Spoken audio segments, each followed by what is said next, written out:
बिस्मिल्लाहिर्रहमानिर्रहीम। अस्सलामु अलैकुम। नबी करीम सल्लल्लाहु अलैहि वसल्लम के शब और रोज़ की मामूलात और सुन्नतें क्या है, किस तरह हम अपनी ज़िंदगी में, अपनी रोज़मर्रा ज़िंदगी में नबी करीम सल्लल्लाहु अलैहि वसल्लम के सुन्नतों को अपनाएंगे, उस पर हमने तफसीली गुफ्तगू शुरू की थी। पहली नशिस्त में हमने इस पर बात की कि जब एक इंसान सुबह सवेरे जागता है तो जागते वक़्त की सुन्नतें, फिर उसके बाद कपड़े तब्दील करने के जो आदाब और सुन्नतें हैं, और फिर बैतुल खला जाने के जो आदाब और सुन्नतें हैं, वो तफसील से हमने बयान की थी। आज की नशिस्त में इंशाअल्लाह हम बात करेंगे कि बाज़ औक़ात एक इंसान सुबह सवेरे जागता है तो गुस्ल जनाबत जो फ़र्ज़ है वो करना पड़ता है, यानी उसको गुस्ल की ज़रूरत होती है। तो गुस्ल का जो मसनून तरीका है, हम आज उस पर बात करेंगे।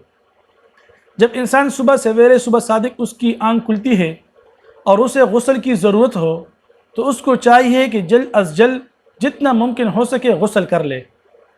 इसमें ताख़ीर नहीं करनी चाहिए ताकि फ़जर की नमाज बाजुमात अदा हो सके। क्योंकि जब इंसान सुबह सवेरे जागता है और गुस्ल में ताख़ीर करता है और हालत जनाबत में घर में पड़ा रहता है, तो ऐसी हालत में घर में रहमत के फरिश्ते दाखिल नहीं होते। अभी गुस्ल का मसनून तरीका क्या है, तो पहले हम इस बात को जान लें कि गुस्ल में 3 चीज़ें फ़र्ज़ है। एक कुली करना, यानी मुंह में पानी डालना, एक नाक में पानी डालना, नाक के जो हड्डी तक पानी, यानी जो ये नरम हिस्सा और हड्डी तक पानी पहुंचाना, फिर उसके बाद अपने जिस्म को, पूरे जिस्म को धोना। ये 3 चीज़ें गुस्ल में फ़र्ज़ है।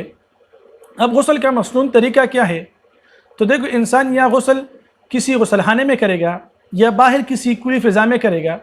अगर बाहर किसी खुली फ़िज़ा में गुस्ल करना हो तो ऐसी जगह पर गुस्ल करे कि वहाँ पर किसी दूसरे शख्स की निगाह न पड़े। अगर गुस्लखाने में गुस्ल करना हो तो जैसे इंसान गुस्लखाने में दाखिल होता है, कपड़े उतारते वक़्त बिस्मिल्लाहिर्रहमानिर्रहीम पढ़ना चाहिए। फिर उसके बाद अपने दोनों हाथों को 3 मरतबा धो ले। हाथों को धोने के बाद जिस्म में जिस जगह पर कोई गंदगी हो, नजासत लगी हुई है, नापाकी हो, उसको धोना चाहिए।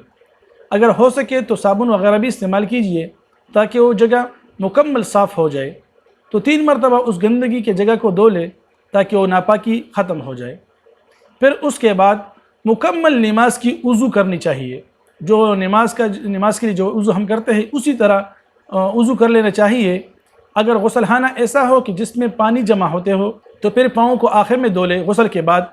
अगर पानी उसी टाइम बाहर निकलता हो, निकासी के जो इंतज़ाम है वो मौजूद हो, तो फिर पाँव को भी वज़ू में धो ले। फिर जब नंगे होकर गुस्ल करना हो तो इस बात का भी ख्याल रखे कि क़िबला रू होकर गुस्ल न करे, यानी क़िबला रू होकर गुस्ल करना मकरूह है, शमालन जुनूबन गुस्ल करे। बैठ कर भी गुस्ल करना जायज़ है, खड़े होकर भी गुस्ल करना जायज़ है। फिर जब गुस्ल शुरू करें तो सबसे पहले सर पर पानी डालना चाहिए, फिर उसके बाद दाएं कंधे पर और फिर बाएं कंधे पर इतना पानी डाल ले ताकि वो पाँव तक पहुंच जाए। उसके बाद फिर अपने दोनों हाथों से पूरे जिस्म को मल ले। तो ये 1 मरतबा मुकम्मल हो गया। इसी तरह दोबारा अपने सर पर पानी डालना, फिर दाएं कंधे पर, फिर बाएं कंधे पर, और फिर अपने हाथों से मल ले, जिस्म को मल ले ताकि खुश्क जगह न रहे। तो ये दूसरी मरतबा हो गया। इसी तरह तीसरी मरतबा, यानी सर पर, फिर दाएं कंधे पर और फिर बाएं कंधे पर पानी डाल ले और जिस्म को धो ले। अगर ज़रूरत बाकी और भी हो तो बाकी भी फिर यानी दोबारा अपने जिस्म पर पानी डाल ले, जहाँ जितना हो सके तो गुस्ल कर ले, वरना गुस्ल मुकम्मल हो चुका है। फिर जब गुस्ल मुकम्मल हो गया तो उसके बाद बदन को कपड़े से पोंछना भी साबित है और न पोंछना भी साबित है। जो भी सूरत इख्तियार करो उसमें सुन्नत की नियत करो।